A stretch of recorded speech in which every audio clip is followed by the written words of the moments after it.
Good morning. Today is Wednesday, December 8th, and it is a green day. A reminder that tomorrow will be a variety day. The cost is $1. Friday, we will host our annual Ugly Holiday Sweater Day. For Ugly Sweater Day, Variety Day appropriate bottoms are acceptable. Dress code for exam week will be Variety Day appropriate attire. Jenks photos are in. Stop by the headmaster's office to pick up your photos. The cafe is making some delicious treats to get you through the last week before exams. Today, they will be serving jumbo cookies for only $2, and tomorrow will be a holiday brownie sundae for $3. Seniors, please check your email for an important message. This morning at 8 a.m., the senior t-shirt ballot will be open for voting. Please place your vote today between 8 a.m. and 3:30 p.m. when the ballot will close. Happy voting. Attention out-of-season athletes. Come work on becoming a better athlete by investing in performance training with Coach Kirk Becker. Male athletes will have workouts in the weight room from 4 to 4:45, and female athletes will train from 4:45 to 5:30. Workouts will take place every Monday, Wednesday, and Friday. See Mr. Lanzini with questions. Seniors, Locally Social's 2022 Community Scholarship applications are available in the guidance office. All graduating seniors who are from St. Johnsbury, Waterford, Barnet, Peacham, Concord, Danville, or Walden are eligible to apply regardless of your future plans. Don't miss out on this great opportunity. The Gender and Sexuality Union meets today after school in Colby 207. Interested in job opportunities in Vermont? Check in with Mr. Carr via email at acarr@scjacademy.org for more information on the virtual Vermont job fairs. On Friday afternoon, we will host a holiday-themed volleyball tournament beginning at 1 p.m. in the Fieldhouse. Please register your team in the Campus Life office with Mr. LaCroix. Attention international students wanting to take the January 29th TOEFL. The registration deadline is Thursday, December 16th. See Mrs. McCaffrey in the guidance office to register and with any questions. Attention all writers and artists. If you have created some original work in your classes this semester, please consider submitting your work for publication in the Clear River Review, the Academy's journal for the creative writing and the arts. You can also work on your submissions over the holiday break. All submissions are due by January 31st. Please view the guidelines and submissions form on the Academy webpage under the English Department information, or go to http://bit.ly/clearriver. You can also talk to Mrs. McKenzie in Ranger 110 or Miss Drew in the capstone office for more information. Final call. This Sunday, the Outing Club will, for the first time ever, take an ice climbing trip in December. We will travel to Kinsman Notch and climb some beautiful green ice. No prior experience necessary, and all climbing gear will be provided. You must do 2 things if you would like to climb. 1, get a permission slip from Campus Life, and 2, come to Colby 209 to meet with Mr. Weiss and get fit for your boots. This is a rare opportunity to climb some early season ice. Don't miss it. Writer's Block will meet after school tomorrow in Ranger 110 for a fun holiday writing activity, as well as tea and a treat. Please bring a piece of writing to share. See you there.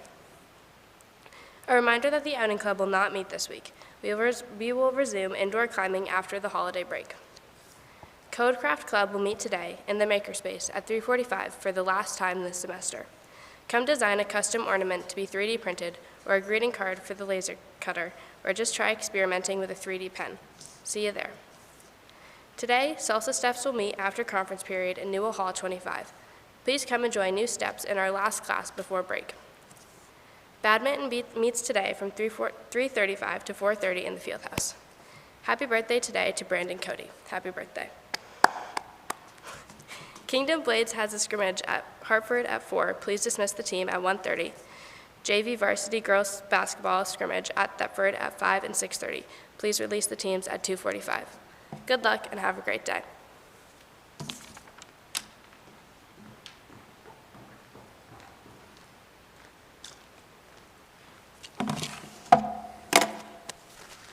Good morning, Academy people. Happy Hump Day. Shout out to my advisory. We always do fun stuff on Hump Day. As you notice, there's a microphone here on the stage. So I'm excited to say that we will have our first Performance of Poetry Out Loud finals today, which is an appropriate way to kick off final assessment week. And the final practices and performances of the semester. Before that, we have one late announcement. Congratulations to Evan Thornton Sherman for being named the Caledonian Records Cross Country Athlete of the Year. Without further ado, I'll announce and introduce Mrs. McKenzie for Poetry Out Loud.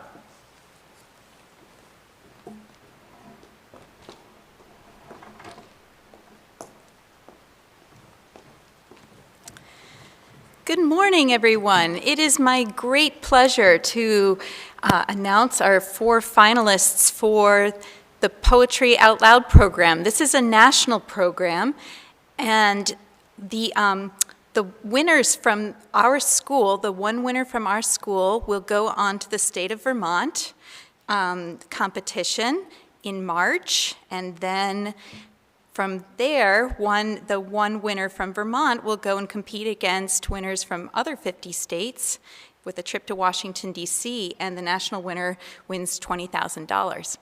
So back at the classroom level here, students have selected poems of their choice from poets of different backgrounds from different centuries. And you will be hearing our finalists perform one poem this week, as well as one poem in January. And then their scores will be added together, and then we'll announce the overall winner for our school in mid-January. So you're going to hear from 2 students today performing poems and 2 students tomorrow. So today you will hear from Greer Kennedy and Alice Nelson, and right now it's my great pleasure to welcome Greer Kennedy to the stage.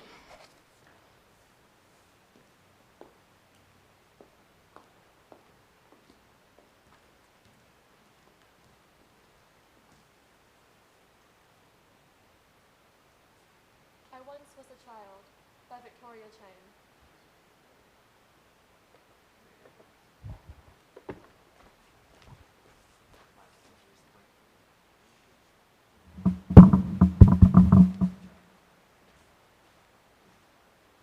I Once Was a Child by Victoria Chang.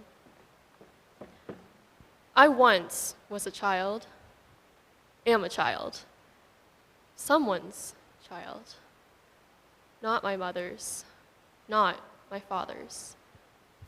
The boss gave us special treatment for something special.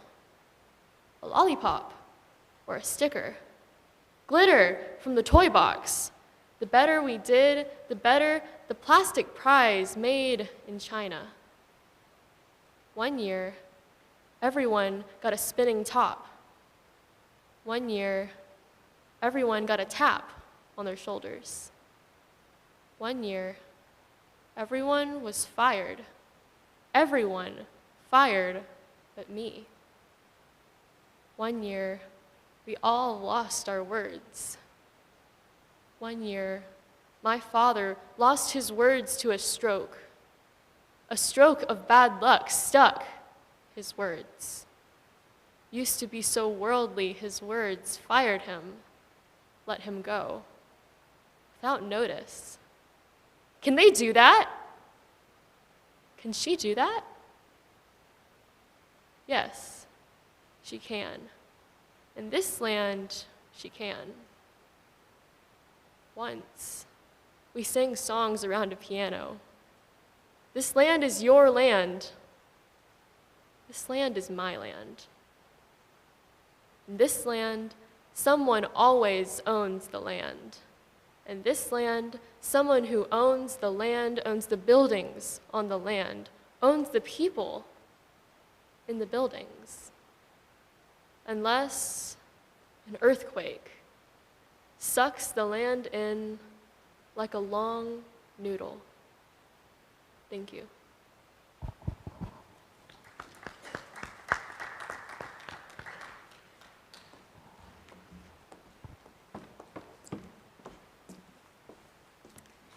And now I'd like to welcome Alice Nelson to the stage.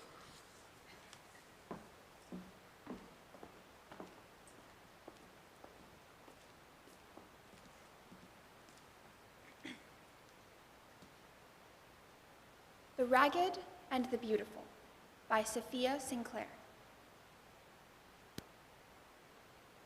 Doubt is a storming bull, crashing through the blue-wide windows of myself.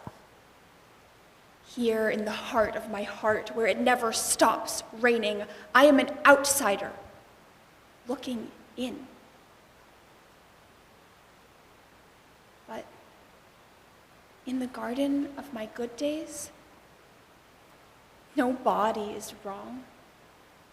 Here every flower grows ragged and sideways, and always beautiful.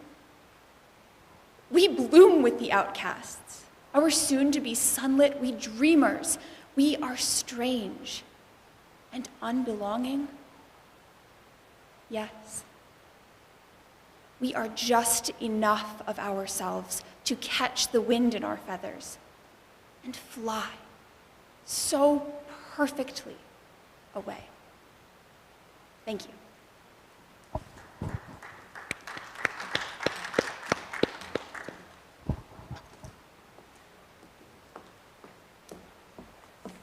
Thanks so much to our contestants, and we will hear from 2 tomorrow as well. See you then.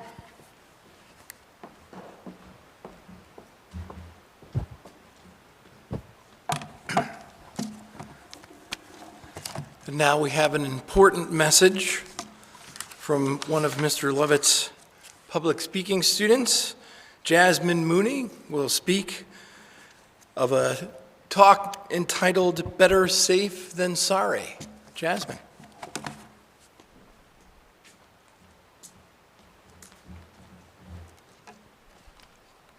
Just over a week ago, I was snapping one of my friends. It was around 10 o'clock when he sent me a picture of him walking through town. Within the picture, I could see the faded moon beyond the clouds that hid the stars. The line of streetlights, although one of the 3 didn't work, and the sidewalk that followed the road into the distance. I let the photo disappear and snapped back, asking, "Are you walking around town at night?" Do you know what his response was? He takes another picture of the eerie town, followed by darkness, and goes, "I'm a guy." As I read this, I had to put my phone down and think for a second. He's right. The following messages revolved around me telling my friend, better safe than sorry. It's crazy, I know. Same age, same town, same hair color, same eye color, different genders. According to endviolenceagainstwomen.org, quote, 1 in 2 women felt unsafe walking alone after dark in a quiet street near their home, compared to 1 in 7 men, end quote. Near their home. I want to be able to feel safe at home, at work, at the store, everywhere. Unfortunately, it has influenced each of those aspects, beginning with my job. My first job was at a grocery store. At this store, the bread guy would deliver around 7 to 9 p.m. every week, and lucky me, usually happened to be working those nights. I was not allowed to go outside the counter when he was in the store. I wondered why. Come to find out, this man had been charged with public indecency for a reason that I cannot explain. Other than him, I had been forced to ask customers to leave due to creepy behavior on 2 different occasions. Better safe than sorry. The most recent occasion being where a man started conversation with me for 45 minutes, then proceeded to ask me to turn around. 2 out of 3 women aged 16 to 34 years experienced one form of harassment in the previous 12 months, with 44% of women aged 16 to 34 years having experienced catcalls, whistles, unwanted sexual comments or jokes, and 29% having felt like they were being followed. This piece of information also comes from the End Violence Against Women website. Since then, at my last 2 jobs, I've been escorted to my car to ensure I make it there. Let me ask you, what belongs on your keychain? Keys, obviously. But now all my friends, myself included, carry pepper spray or some sort of device to protect themselves with. According to Statistica.com, quote, in 2019, over 1/4 of female realtors in the United States carried pepper spray, whereas only 4% of their male counterparts did the same. End quote. Mine goes with me everywhere. When I go into a store, when I go to work, when I drive home from work, and when I stand to put gas in my car. Be sure to know how to protect yourselves in certain situations. I want you to take something away from my speech today. Number 1, escort a friend to their car to ensure they make it there. Number 2, always keep some sort of protection, whether it's pepper spray, a taser, or your own hands, and know how to use them. And 3, lock your doors and check your back seats. Better safe than sorry. I would like to remind you that the point of this speech was not to make anyone paranoid if they weren't already. I want to help you become prepared if for some reason you do find yourself in this situation. And for others, I'm asking you to escort a friend to her car, fix that one streetlight that swarms the section with darkness, and help make more people feel safe. I've come to the realization that we live in a world in which people are afraid to walk alone, both male and female. Afraid to show their skin in a skirt or a tank top because it makes them vulnerable. It doesn't have to be like that. It shouldn't be like that.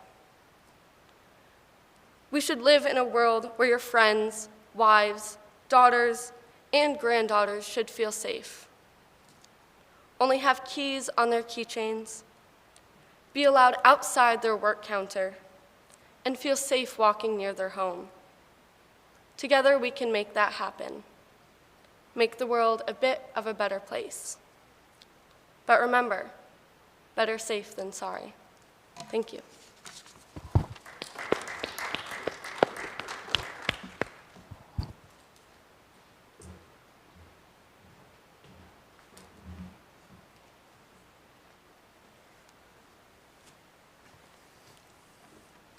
Thank you, Jasmine.